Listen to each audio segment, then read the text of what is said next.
अस्सलाम वालेकुम स्टूडेंट। आज हम बात करेंगे अलजेब्रिक एक्सप्रेशन के ऊपर कि अलजेब्रिक एक्सप्रेशन हमारे पास क्या होते हैं। अगर हम बात करें अलजेब्रिक एक्सप्रेशन की तो ऐसे फंक्शन एक्सप्रेशन जिसके अंदर हमारे पास 2x + 5 ठीक है कि जिसके अंदर हमारे पास इक्वेशन का इक्वल का साइन ना हो, वो हमारे पास क्या होंगे, अलजेब्रिक एक्सप्रेशन होंगे। ठीक हो गया। अच्छा, और उसके बाद अलजेब्रिक एक्सप्रेशन के अंदर जो वेरिएबल की पावर होती है वो डेसिमल भी हो सकती है और वो फ्रैक्शन में भी हो सकती है। उसके बाद वो पॉजिटिव भी हो सकती है।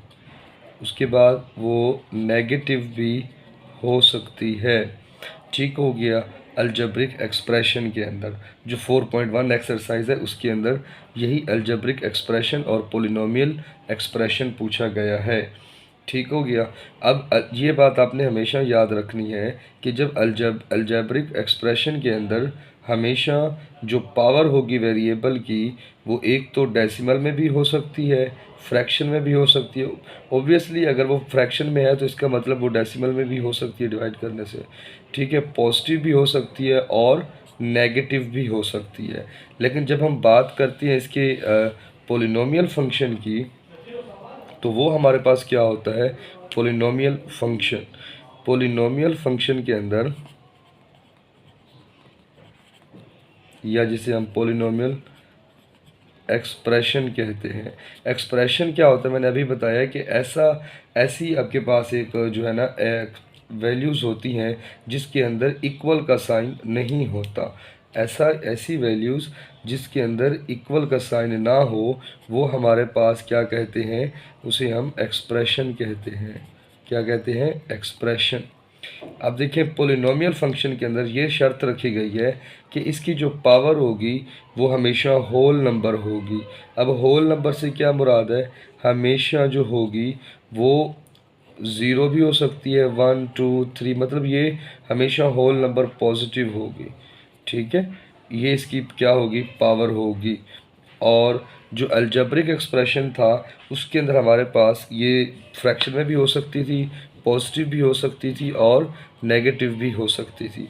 अब चलते हैं इसका बिला ताखीर क्वेश्चन नंबर 1 स्टार्ट करते हैं 4.1 का। उसमें देखते हैं कि वो कहता है इसमें आइडेंटिफाई करें कि कौन सा एक्सप्रेशन जो है वो पोलिनोमियल है और कौन सा जो है वो अलजेब्रिक है। अब देखिए सबसे पहले 4.1 एक्सरसाइज है। अब 4.1 के अंदर वो कहते हैं identify whether the following algebraic expression are polynomial, yes और नो। तो मैंने ये ऑलरेडी सॉल्व की है, मैंने कहा आसानी हो जाएगी। देखिए 3x² + 1 और x-5 ये नहीं है। क्यों नहीं है, ये आपके पास अलजेब्रिक एक्सप्रेशन जो है ना नहीं है। ठीक है, उसके बाद ये देखें, सॉरी ये पोलिनोमियल नहीं है, अलजेब्रिक एक्सप्रेशन है ये। ठीक है, क्योंकि पावर जब ऊपर जाएगी तो x की पावर -1 हो जाएगी, नेगेटिव बन जाएगी। ठीक हो गया। उसके बाद ये पोलिनोमियल नहीं है और अलजेब्रिक है। उसके बाद 3x³ - 4x² -x√x। अब इसकी वैल्यू भी क्या होगी, आपके पास फ्रैक्शन में आ गई। x की पावर 1/2 कर दे तो ये फ्रैक्शन में हो जाएगा, नो। अब x² -3x + √2। अंडर यहाँ पे स्क्वायर रूट तो आया हुआ है आपके पास, ठीक हो गया, लेकिन स्क्वायर रूट के नीचे जो है वो कांस्टेंट वैल्यू है, वेरिएबल नहीं है। अगर यहाँ पे वेरिएबल होता तो ये पोलिनोमियल नहीं होता। अब ये क्या है, आपके पास पोलिनोमियल है क्योंकि x की पावर ओनली 2 है, पॉजिटिव। उसके बाद हम 4 पार्ट की बात करते हैं। 3x/2x - 1 + 8। अब 2x यहाँ पे डिनोमिनेटर में आ गया। अगर ये 2x ऊपर होता तो ये तब हमारे पास पोलिनोमियल फंक्शन था। अब ये पोलिनोमियल फंक्शन नहीं होगा। ठीक हो गया। चलते हैं इसके नेक्स्ट क्वेश्चन की तरफ। ये तो सिंपल MCQs वगैरह थे। अब जो इसका ये देखिए क्वेश्चन नंबर 2 है, सेम यहीं पे वो बताना है कि whether each of the following expression is a rational expression और नॉट। ऐसा वो इसमें बताएं कौन सा एक्सप्रेशन जो है वो पोलिनोमियल रैशनल है और कौन सा जो है वो रैशनल नहीं है। अब रैशनल नंबर के बारे में मैं बता दूं कि ऐसे नंबर्स जो P/Q की फॉर्म में लिखे जा सके हम उन्हें क्या कहते हैं, रैशनल नंबर कहते हैं। जैसे 3√x 3√x प्लस 5, ये आपके पास रैशनल फंक्शन नहीं है एक्सप्रेशन। एक्स के क्यूब माइनस 2x का स्क्वायर प्लस √3, अब 2 + 3x माइनस एक्स का स्क्वायर। अब यहाँ पे अंडर रूट नीचे नहीं है तो ये आपके पास रैशनल एक्सप्रेशन है। अब उसके बाद एक्स का स्क्वायर प्लस 6x प्लस 9 और एक्स का स्क्वायर माइनस 9, ये भी आपके पास रैशनल एक्सप्रेशन है। अब 2 under root x plus 3, 2 under root x minus 3, ये भी आपके पास algebraic expression sorry rational expression नहीं है। अब चलते हैं इसके क्वेश्चन नंबर 3 की तरफ। ये हमारे पास है इसका क्वेश्चन नंबर 3। अब इसका फर्स्ट पार्ट है ये 120x² y³ z5। अब हमने इसको सॉल्व कैसे करना है, बच्चों को बड़ा आसान तरीका बताता हूँ।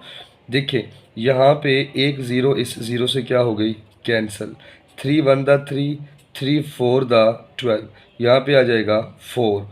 अब आ जाए यहाँ पे x की पावर कितनी है, 3 है। यहाँ पे x की पावर क्या है, 2। इसका मतलब हम ऊपर x है, इधर भी x और नीचे 3x है। तो ये 2x तो इसके साथ आपस में कैंसिल हो गए, तो एक x बचा। कहाँ पे बचा, नीचे बचा एक x। ठीक हो गया, डिनोमिनेटर के अंदर। इसका मतलब यहाँ पे मैं एक x लिख दूंगा। अब ऊपर है y की पावर 3 और नीचे क्या है, एक y है। ठीक है, अब y की पावर 3 का मतलब होता है y को हम 3 टाइम लिख सकते हैं और नीचे भी एक y है। एक y से कैंसिल, तो उसकी यहाँ पे ये y कैंसिल हो गया, ऊपर बचा y का स्क्वायर। अब यहाँ पे z की पावर 2 है और यहाँ पे z की पावर क्या है, 5। अब देखिए मतलब z की पावर 5 का मतलब है ये 2। अब आप समझ चुके होंगे कि ये 2 है और यहाँ पे क्या है, 5। 2 इस z स्क्वायर के साथ क्या हो जाएगा, कैंसिल। यहाँ पे कितना रह जाएगा, z की पावर 3। ये सिंपल एक आसान वे है। कुछ टीचर्स इसको ऐसे भी करते हैं कि इसको ऊपर ले जाते हैं, इस डिनोमिनेटर को। मतलब ये बेस जब इन दोनों की क्या है, सेम होगी, तो ये ऊपर जाके जब ये पावर ऊपर जाएगी तो क्या हो जाएगी, माइनस हो जाएगी। ठीक हो गया, आप ऐसे भी इसको डायरेक्ट कर सकते हैं। उसके बाद हम क्या करेंगे, इसके सेकंड पार्ट की तरफ चलते हैं कि हम सेकंड पार्ट की तरफ आ गए। अब सेकंड पार्ट देखें, ये भी बिल्कुल सिंपल वैसे ही है। ये 2, सबसे पहले 2 को 4 के साथ कैंसिल कर दें, यहाँ पे क्या आ जाएगा, 4। अब ऊपर क्या बचा आपके पास, a और x प्लस 1। अब नीचे x का स्क्वायर है और साथ क्या है, 1 का स्क्वायर। 1 का स्क्वायर अगर मैं यहाँ पे 1 का स्क्वायर लगा भी देता हूँ तो इसके ऊपर कोई भी असर नहीं पड़ेगा। ये हो जाएगा 4a, ये हो जाएगा x प्लस 1 और यहाँ पे क्या हो जाएगा, एक दफ़ा x माइनस 1 और दूसरी दफ़ा x प्लस 1। अब देखें ये x प्लस 1 और ये x प्लस 1 आपस में क्या हो गए, कैंसिल। तो आपके पास रिमेनिंग आंसर क्या आया, 4a x माइनस 1। ये इसका क्या आ गया, आंसर आ गया। चलते हैं इसके थर्ड पार्ट की तरफ। ये भी बिल्कुल एक सिंपल सा क्वेश्चन है। अब देखिए x प्लस वाई होल का स्क्वायर, अब इसको जस्ट ओपन कर लें। x का स्क्वायर प्लस y का square plus 2xy minus 4xy। अब इसके नीचे क्या आ जाएगा, x माइनस वाई होल का स्क्वायर। इसको एज इट इज़ रहने दें। अब आप क्या करेंगे कि इस -4x में से +2x निकाल दें। ये हो जाएगा x का स्क्वायर प्लस y का स्क्वायर। अब ये प्लस का 2x है, ये माइनस का 4x है, इन इसमें से सब्ट्रैक्ट कर दें तो ये बच जाएगा -2xy और नीचे क्या आ जाएगा, x माइनस वाई होल का स्क्वायर। तो यहाँ पे आपके पास क्या आ जाएगा स्टूडेंट, ये आपके पास बन जाएगा x माइनस वाई होल का स्क्वायर और नीचे भी आपके पास क्या है, x माइनस वाई होल का स्क्वायर। ये दोनों आपस में क्या हो जाएंगे, कैंसल। आंसर क्या आ जाए आपके पास, 1 आ जाएगा। चलते हैं इसके फोर्थ पार्ट की तरफ। स्टूडेंट इसका जो फोर्थ पार्ट है वो देखें आप। फोर्थ पार्ट के अंदर क्या है कि यहाँ पे नीचे आपके पास एक फार्मूला बन रहा है, ये वाला। ये किसका फार्मूला होता था, ये बराबर होता था a³ माइनस b का क्यूब। ये बराबर होता था आपके पास a minus B into A square plus ab और प्लस b स्क्र। तो मैं क्या करूँगा, मैं यहाँ पे x का क्यूब माइनस y का क्यूब और ये x का square minus 2xy plus y का स्क्वायर और उसके बाद चलो मैं एक दफ़ा दोबारा सवाल लिख लेता हूँ, x minus Y X square plus xy plus y का स्क्वायर। अब ये क्या होगा कि देखिए ऊपर तो x का क्यूब माइनस y का क्यूब एज इट इज़ और यहाँ पे x का square minus 2xy plus y का स्क्वायर और नीचे आपके पास ये फार्मूला बन रहा है ए माइनस ए का क्यूब माइनस बी का क्यूब वाला। तो यहाँ पे मैं लिख सकता हूँ एक्स का क्यूब माइनस वाई का क्यूब, ये आपस में दोनों क्या हो जाएंगे, कैंसल। ये आपके पास एक फार्मूला बन रहा है, ये कौन सा फार्मूला बन रहा है, ये बन रहा है आपके पास एक्स माइनस वाई का होल का स्क्वायर। ठीक हो गया। चलते हैं इसके फिफ्थ पार्ट की तरफ स्टूडेंट। इसका फिफ्थ पार्ट भी बड़ा ही इजी है और बड़ा ही आसान ट्रिकी सवाल है। ये देखें, ये आपके पास क्या है, x प्लस 2, ठीक है। अब इसको मैं लिख सकता हूँ वैसे x का स्क्वायर माइनस 1 का स्क्वायर। अब उसके बाद नीचे यहाँ पे आपके पास क्या आ जाएगा, x प्लस 1, और इसको मैं लिख सकता हूँ x का स्क्वायर माइनस 2 का स्क्वायर। अब नेक्स्ट स्टेप में क्या करूँगा, x प्लस 2, अब इसको मैं एक दफ़ा लिख देता हूँ पॉजिटिव में और एक दफ़ा नेगेटिव में। यहाँ पे मैंने कौन सा फार्मूला यूज़ किया है, यहाँ पे मैंने यूज़ किया है आपके पास ए स्क्वायर माइनस बी स्क्वायर, ये बराबर होता था ए प्लस बी इंटू ए माइनस बी। अब नीचे भी आपके पास क्या बन रहा है, एक फार्मूला बन रहा है एक्स प्लस 1, आप इसको भी एक दफ़ा प्लस में लिख देंगे और एक दफ़ा माइनस में। अब देखें जो कटिंग हो रहे हैं आप वो कर लें, ये x प्लस टू से कैंसिल, x प्लस वन से कैंसिल, तो आपके पास क्या बचा, x minus 1 over x minus 2। ये इसका आंसर है। बड़ा ही आसान सा सवाल है, सॉरी नज़र नहीं आ रहा होगा आपको, अब नज़र आ रहा होगा x माइनस 1 और x माइनस 2। चलते हैं इसके सिक्स पार्ट की तरफ स्टूडेंट्स। जी स्टूडेंट, इसका सिक्स पार्ट देखें जो कि बड़ा ही आसान है और बड़ा ही इजी सवाल है ये। अब देखिए करना क्या है, यहाँ पे है आपके पास x का स्क्वायर, ठीक हो गया। अब ज़रा गौर से सुने, ये क्या है आपके पास प्लस 4 का स्क्वायर, इसको मैं ऐसे लिख सकता हूँ 2 का स्क्वायर, ठीक है। अगर आपके पास देखें यहाँ पे ए स्क्वायर हो प्लस बी स्क्वायर हो तो यहाँ पे क्या साइन है, माइनस का। तो अगर यहाँ पे मैं लगाता हूँ साइन माइनस, तो किस चीज़ की कमी है, 2 साथ ए और बी की, ए ये वाला आ जाएगा, बी ये वाला। अब देखिए ये एक्स का स्क्वायर है और यहाँ पे क्या है 2 का स्क्वायर। अब यहाँ पे क्या है माइनस 2 फार्मूले वाला, और यहाँ पे एक्स आ जाएगा मतलब ए की जगह पे, और बी की जगह पे क्या आ जाएगा आपके पास, ये वाला 2, ठीक हो गया। अब उसके बाद यहाँ से अगर मैं 2 कॉमन निकालता हूँ, यहाँ पे आ जाएगा एक्स का स्क्वायर माइनस 4, ठीक हो गया। अब नेक्स्ट स्टेप में क्या करूँगा कि ये देखें, ये आपके पास एक फार्मूला बन गया है एक्स का स्क्वायर प्लस 2, मतलब ये एक्स का स्क्वायर था प्लस 2 का स्क्वायर माइनस 2ab। तो यहाँ पे मैं लगा सकता हूँ एक्स माइनस, यहाँ पे मैं क्या कर सकता हूँ, यहाँ पे माइनस 2 होल का स्क्वायर, ठीक हो गया। सॉरी नज़र नहीं आ रहा होगा आपको, ये ले अब नज़र आ रहा होगा। अब यहाँ पे ये 2 है, अब x का स्क्वायर माइनस 4 का स्क्वायर मैं लिख सकता हूँ 2 का स्क्वायर, ठीक हो गया। अब ऊपर तो वैसे ही रहेगा x माइनस 2 का स्क्वायर, और नीचे आ जाएगा 2। एक दफ़ा मैं इसको लिख देता हूँ प्लस में और एक दफ़ा इसको मैं लिख देता हूँ x माइनस 2, क्योंकि देखें ना ये आपके पास कौन सा फार्मूला बन गया, ये आपके पास सपोज कर लें कि ये a का स्क्वायर है और ये क्या है b का स्क्वायर है, ठीक है। अब x माइनस 2 से एक कैंसिल हो गया आपके पास, ठीक है। पीछे ऊपर क्या बचा, x माइनस 2 और नीचे क्या आ जाएगा 2 और x प्लस 2। सॉरी ये नज़र आ रहा होगा आपको, ये इसका क्या आ गया आंसर। चलते हैं इसके 7 पार्ट की तरफ। स्टूडेंट ये जो 7 पार्ट है इसका, ये बड़ा इजी है। अब इसमें करना क्या है कि यहाँ से आप देखें जो सबसे लोएस्ट पावर होती है वो कॉमन निकालती हैं, ये 1 है, x की पावर यहाँ पे क्या है 5, तो यहाँ पे और इसके साथ कोफिशिएंट क्या है 64, यहाँ पे भी 64 है। तो यहाँ पे मैं 64 x को बाहर निकाल दूंगा, यहाँ पे आ जाएगा x की पावर 4 माइनस का 1 आ जाएगा। उसके बाद यहाँ से मैं क्या करता हूँ 8 कॉमन निकाल लेता हूँ, तो यहाँ पे क्या आ जाएगा x का स्क्वायर प्लस 1। यहाँ से फिर मैं क्या करता हूँ 2 कॉमन निकाल लेता हूँ, ठीक है। यहाँ पे आ जाएगा x प्लस 1, ठीक हो गया। अब नेक्स्ट मैं क्या करता हूँ, मैं इस 2 और 8 को आपस में मल्टीप्लाई करवाता हूँ, तो मेरे पास ये क्या हो जाएगा, ये हो जाएगा 64x।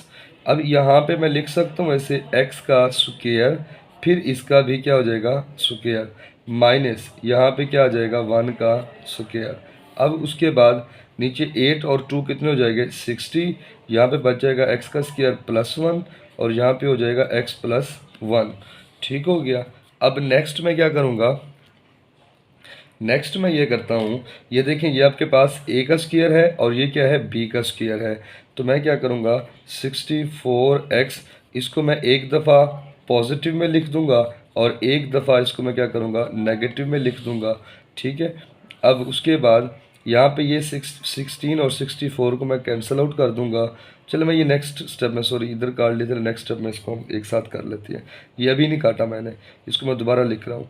ये 16, ठीक है, ये x का स्क्वायर प्लस 1, ये x सॉरी यहाँ पे x है प्लस 1 चले, तो ये आपके पास अब जो है ना ये कैंसल आउट हो रहे हैं। ये 16 ये ले, ये हो जाएगा आपके पास 4, यहाँ पे x का स्क्वायर इससे कैंसिल, तो ये हो जाएगा x का स्क्वायर -1 और नीचे क्या आ जाएगा x का प्लस 1। इसको मज़ीद मैं क्या करूँगा, इसको मज़ीद मैं लिख सकता हूँ ना, ये 4x है, ये x का स्क्वायर -1 का स्क्वायर मैं दोबारा बना लेता हूँ। चलें, उसके बाद नीचे क्या आ जाएगा x प्लस 1। अब मैं क्या करूँगा, ये 4x है, ठीक है, अब इसको मैं एक दफ़ा प्लस में और एक दफ़ा माइनस में लिख देता हूँ और नीचे क्या आ जाएगा x + 1 से कैंसिल, तो ये 4x और x - 1 इसका क्या आ गया स्टूडेंट आंसर आ गया। चलते हैं इसके लास्ट 8 पार्ट की तरफ। स्टूडेंट 8 पार्ट के अंदर हम क्या करेंगे कि यहाँ पे आपके पास ये 9 किसका होता है 3 का स्क्वायर, ये x का स्क्वायर माइनस यहाँ पे क्या आ जाएगा x का स्क्वायर -4 फिर इसका स्क्वायर और यहाँ पे नीचे 4 + 3x - x का स्क्वायर। अब देखें यहाँ पे मैं इन दोनों को इकट्ठा कर लूँगा, ये क्या हो जाएगा 3x होल का स्क्वायर -x का स्क्वायर -4 और होल का स्क्वायर, नीचे 4 + 3x - x का स्क्वायर। अब देखें कि अगर मैं यहाँ पे गौर करूँ तो ये जो मेरे पास ये वाली टर्म है 3x का स्क्वायर वाली, ये देखें, ये सपोज कर लें ये आपके पास क्या है a का स्क्वायर है और ये वाली टोटल ये आपके पास क्या है b का स्क्वायर और दरमियान में क्या है माइनस, तो a² - b² वाला यहाँ पे फार्मूला बन रहा है कि नहीं बन रहा। देखें ये 3x + x का स्क्वायर यहाँ पे क्या आ जाएगा -4। ठीक हो गया। अब जब इसको मैं क्योंकि प्लस होने की वजह से मैं ब्रैकेट में लगा ही देता हूँ इसको, ये लें। अब उसके बाद यहाँ पे क्या आ जाएगा 3x - x का स्क्वायर -4, ये चीज़ हो जाएगी आपके पास। अब उसके बाद 4 + 3x - x का स्क्वायर, सो ये अब नज़र आ रहा होगा आप लोगों को। उसके बाद जो है आपने क्या करना है कि यहाँ पे 3x + x का स्क्वायर -4, अब देखें ये नज़र आ रहा होगा आप लोगों को 3x - x का स्क्वायर +4। अब नीचे 4 + 3x - x का स्क्वायर। अब ये देखें यहाँ पे कैंसिल आउट कौन सी वैल्यूज़ होंगी, ये भी 3x है, ये भी 3x है, ये -x का स्क्वायर है, ये भी -x का, ये 4 है, ये 4 है, ये दोनों आपस में कैंसिल। तो आपके पास जो आंसर आया वो क्या आया 3x + x का स्क्वायर -4। एक और स्टेप कर लें कि इसको अरेंजमेंट कर लें x का स्क्वायर + 3x - 4, ये आपके पास क्या आ जाएगा इसका आंसर आ जाएगा। शुक्रिया स्टूडेंट।